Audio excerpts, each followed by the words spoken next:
Pan dach chi'n pleidleisio ar y pedwerydd Gorffennaf, dwi'n gofyn i chi wneud un peth. Meddwl am Gymru.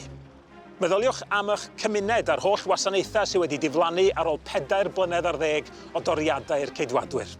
Meddyliwch am eich teulu, a'r poen, a'r pryder i'ch anwyliaid a'r rhestra aros hir yr NHS dan lafur. Mi all pethau fod gymaint gwell na hyn. Felly pleidleisiwch dros yr unig blaid fydd bob amser yn rhoi llais i Gymru, a dyfodol, tecach a mwy uchelgeisiol. Rwy'n trystio Plaid Cymru. Dyw Tories ddim yn poeni am Gymru, a mae llafur yn just ddim yn... they don't care. Fel bycheinog busnes bach, rydw i eisiau aelod seneddol sy'n mynd i breidro dros my local community. I mi, dyna beth mae Pleidleisiwch Plaid Cymru yn golygu. Yn wahanol i'r pleidiau eri, mae plaid yn deall cefn gwlad Cymru hefyd. Dwi'n gwybod, pan fydda i'n pleidleisio dros Blaid Cymru ar y pedwerydd o Gorffennaf, y byddaf yn pleidleisio dros lais cryf yn San Steffan i amaeth, i fy nghymuned ac i fy nghenedl.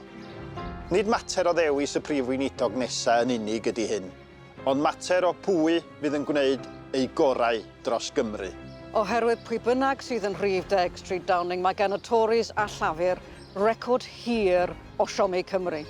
Mae'ch arian chi yn mynd â cysylltiad y reilffyrdd cyflym yn Lloegr, a Chymru yn cael dim yn ôl.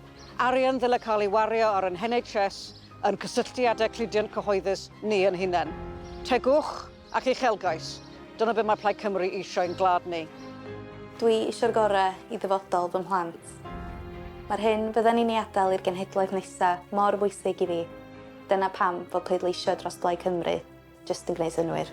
Yng Nghymru, mae plaid yn barod wedi sicrhau mwy o ofal plant am ddim, sy'n golygu gall teuluoedd gadw mwy ar hyn fydden nhw'n ei ennill.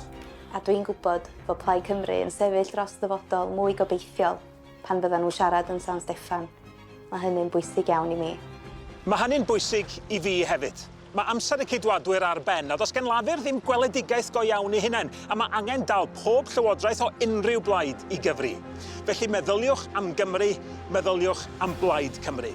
Dros dyfodol, tecach a mwy uchelgeisiol, a phlaid sydd efo chi bob cam o'r ffordd. Pleidleisiwch dros Blaid Cymru ar Gorffennaf y pedwerydd.